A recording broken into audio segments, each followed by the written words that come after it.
मेरा सरकार से पहला डिमांड ये है कि सरकार हमें बताएं कि आज तक 1 रुपया भी किसी के खाते में नहीं गया। आज अखबार में सरकार की तरफ से थी कि 7,000 रुपया मैं भेज रहा हूँ। जहाँ भी सरकार का कम्युनिटी किचन था वो बंद हो गया। सिर्फ पप्पू यादव का कम्युनिटी किचन चल रहा है। अभी तक हमने 7 लाख पैकेट राशन भेजा है सभी जगह, 7 लाख सूखा राशन। सरकार हमें बताए कि आप सूखा राशन अभी तक कहाँ पर। आप एक दिन हेलीकॉप्टर से आप सूखा राशन देने का प्रयास किए, वो भी 6 दिनों के बाद। 6 दिनों के बाद आपका एक हेलीकॉप्टर क्रैश कर गया और फिर आपने सूखा राशन खाना गिराना बंद कर दिया।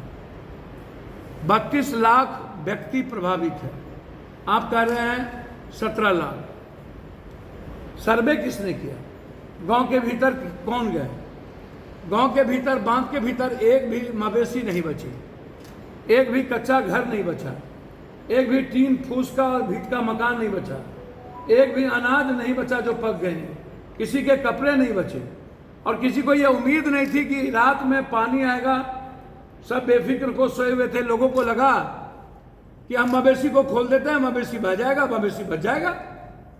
सबने अपने अपने मवेशी को खोल दिया और किसी की मवेशी नहीं बची। एक गाय जिंदगी होती है, एक भैंस गरीब के लिए जिंदगी होती है। वो कल के दिन गाय और भैंस के बच्चे से अपनी बच्ची की शादी करता है, अपने बच्चों की परवरिश करता है, और वो गायब हो गया, वो खत्म हो गया। आप हमें बताएं, आप कोई अस्थायी समाधान नहीं निकालते। 5,000 करोड़ रुपया अगले बार जब पीएम आए थे तब घोषणा हुई थी, वो पैसा कहां गया? अभी जो घोषणा हुआ पैसा कि हम इतना करोड़ रुपया हम दे रहे हैं, भारत सरकार ने 3 दिन पहले घोषणा किया, वो पैसा कहां गया? वो किसके अकाउंट में गया? सरकार बताए कि भारत सरकार ने जो घोषणा किया वो आपको पैसा दिया या नहीं दिया, या दिया तो वो पैसा कहां गया? ये बताना चाहिए सरकार को। हमने सरकार से लगातार, मेरा डिमांड है 2 लाख रुपया का, कि हर बाढ़ प्रभावित परिवार में कोई आप चावल, गेहूं, आटा मत दीजिए। आप बाढ़ क्षेत्र घोषित करिए, चाहे अमोर हो, रोहटा हो, बैसी हो, बैसा हो, चाहे रुपौली हो, चाहे कुर्सेला हो, चाहे बारसोई हो, चाहे मनिहारी हो, चाहे बरारी हो। आप बाढ़ क्षेत्र घोषित करिए, नौगछिया हो। आप कोसी, सीमांचल, मिथिलांचल से लेकर के छपरा का इलाका, मुजफ्फरपुर, सीतामढ़ी, मोतिहारी, दरभंगा, 7 बांध टूटी है, एक नहीं। और हम 4 बांध पे जा चुके हैं। परसों कुशेश्वर में रात में गिरते गिरते बचे। एक भी जगह जनरेटर नहीं है, कहीं औरतों के लिए बाथरूम की व्यवस्था नहीं की गई, कहीं चापाकल नहीं है। लगभग जगह जनरेटर पप्पू यादव को देना पड़ा, लगभग जगह चापाकल हमने खरीद के दी। 46 9 दिए हैं अभी तक हमने अपने ऑन निजी फंड से। 46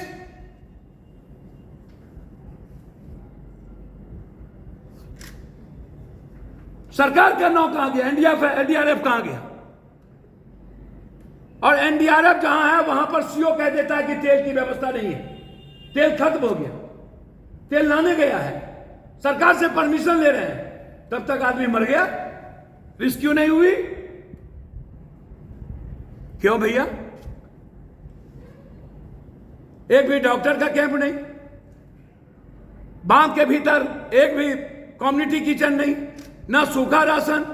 तो आप जरा बताइए कि लोग कैसे बचे होंगे? लोगों की जिंदगी का क्या हाल होगा? लोगों की बचने की तो कोई उम्मीद नहीं है।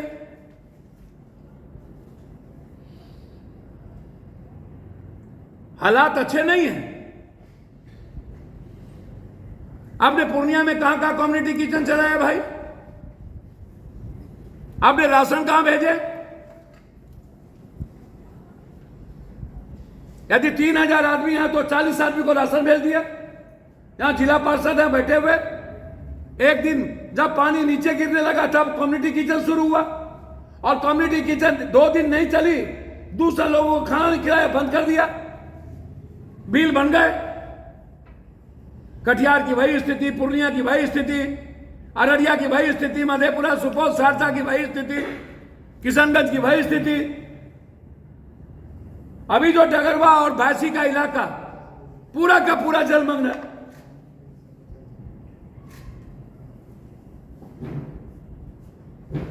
भगवान भरोसे कब तक जिंदगी जिएंगे ऐसे हम? कब तक अवसर ढूंढेंगे ये नेता? 72 घंटा से पहले इनको सूचना मिल चुकी थी कि इतना क्यों पानी छोड़ा जाएगा। फिर हमारे कोसी, सीमांचल, मिथिलांचल की जनता को इन्होंने बचाने का प्रयास क्यों नहीं किया? इन्होंने बांध के भीतर से सबको निकाले क्यों डूबने पर छोड़ दिया गया? क्यों मरने पर छोड़ दिया गया? सभी नेता मस्त, कोई कहीं, कोई कहीं, कोई कहीं, कोई कहीं। बिहार की जनता के प्रति इनकी जिम्मेदारी नहीं है। आज एक भी हेलीकॉप्टर नहीं है। आज इनके पास इतने पैसे नहीं है। चुनाव में ये 4 करोड़, 10 करोड़, 20 करोड़ रुपया लगाते हैं एमएलए, एमपी, मंत्री, संतरी में, लेकिन जनता को रोटी देने की बारी आती तो इनके जेब में पैसे नहीं होते। अपनी सियासत के लिए, इनके सत्ता के लिए पैसे होते हैं इन लोगों के पास। कब तक जात पात के आधार पर आप वोट लीजिएगा? कुशहा त्रासदगी को यदि हम ना भूले होते, जनता 2 क्विंटल 4 क्विंटल अनाज पर यदि जनता ना भूली होती, आज तक रिहेबिलिटेशन नहीं हुआ, आज तक फसल क्षतिपूर्ति नहीं मिली, आज तक जानवर क्षतिपूर्ति नहीं मिली, आज तक घर क्षतिपूर्ति नहीं मिली, आज तक रिहेबिलिटेशन नहीं हुआ। जस का तस गाद है, और हम फिर वोट ले लिए।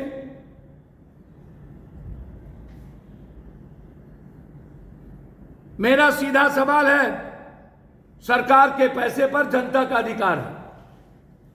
हम चाहेंगे प्रत्येक परिवार को 2 लाख रुपया बाढ़ क्षेत्र घोषित करिए।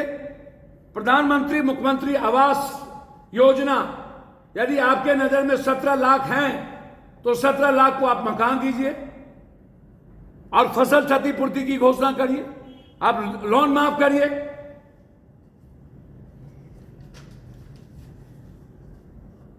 ये सरकार तो चेतती नहीं है। मस्त है सभी लोग, सारे नेता मस्त है। कोई नेता नहीं बचे जो मस्त नहीं है। किसी को मतलब नहीं है इसके डूबने से, मरने से, किसी भूख मर गए। हम कुशेश्वर जा रहे थे, दरभंगा के एक मोड़ पर नगर आयुक्त, एसडीएम, जीटीओ, हमने कहा ये हम किचन के खाना खाते, और जब उधर से लौटे, साथ खाना खाए, लौटे तो कम्युनिटी किचन बंद। लौटे रात में तो कम्युनिटी किचन बंद।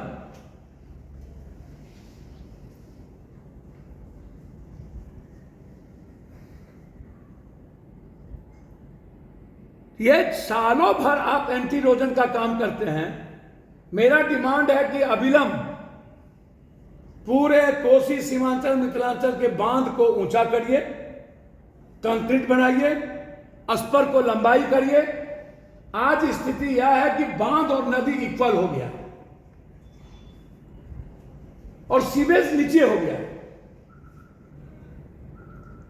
तो कौन बचाएगा महाप्रलय से? सरकार, भारत सरकार से बात करे, एक नया फरक्का और एक नया भीमनगर बैरेज का निर्माण करे, नहीं तो महाप्रलय से कोई नहीं बचा सकता। रात में हम सोए रह जाएंगे।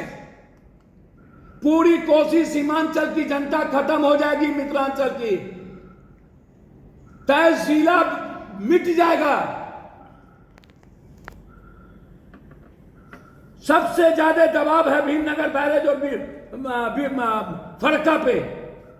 गंगा पहले से भरी रहती है और फिर नेपाल छोड़ देता है, तो हमको पानी जाने का कोई रास्ता नहीं है।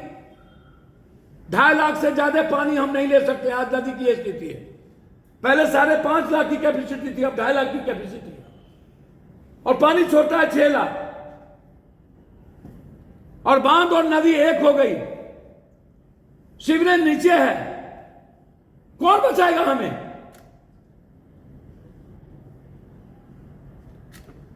फसल की भी काफी क्षति हुई है। नहीं, फसल तो खत्म, मैं तो बोल ही दिया भैया, हम तो कह ही दिया कि फसल तो बर्बाद ही हो गई, कच्चा घर तो बचा ही नहीं रहने के लायक, उसके घर में अनाज नहीं बचे, लगभग जानवर फंस गए, और आज तक सही राशन नहीं मिला। इसीलिए मैंने अकाउंट नंबर भी जारी कर दिया, और मैंने एक हेल्पलाइन आपके माध्यम से लोगों को दे रहा हूं, 06454 315488, 06454315488। ये मेरे ऑफिस का नंबर है, ये हेल्पलाइन मैं आपको दे रहा हूं पूरे बिहार को। मेरे अजय जी पीए का नंबर है 7903004031, 7903004031। ये अजय जी का नंबर है।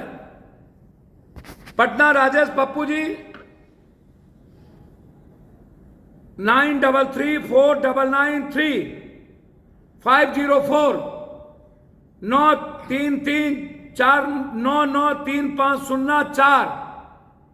और हिमांशु जी ऑफिस सेक्रेटरी जो दिल्ली में रहते हैं, उनका नंबर है 6207084398, 6207084398। ये हेल्पलाइन है। आपको जहां भी बिहार में दिक्कत हो, आप इस हेल्पलाइन पे आप सूचना दें, हमारा आदमी आप तक तुरंत पहुंचेगा। हम लगातार सुपौल, मधेपुरा, दरभंगा, खगड़िया, पूर्णिया, कटिहार के इलाके में हैं। कल मैं मुजफ्फरपुर, जहां लाठी गोली चली है, मैं वहां आऊंगा। इसीलिए जहां भी, चाहे छपरा हो चाहे जहां के लोग हो, जहां आपको प्रॉब्लम हो, आप इस पर हेल्पलाइन पर आप मैसेज करें, ताकि हम तुरंत आपके लिए मदद कर सकें। सरकार कही रहे, सरकार के भरोसे पप्पू यादव अपने भगवान को, जनता को नहीं छोड़ सकता। मेरे हर संपत्ति पर 1-1 रुपये पर आपका अधिकार है। मेरे पास जब तक सांस है, आपको भूख से मरने नहीं देंगे, ये मेरा वादा है आपसे। इसीलिए जहां भी जरूरत होगी, वहां हमारा रिलीफ टीम आप तक हर जिले में है, वो पहुंचेगा। धन्यवाद, नमस्कार।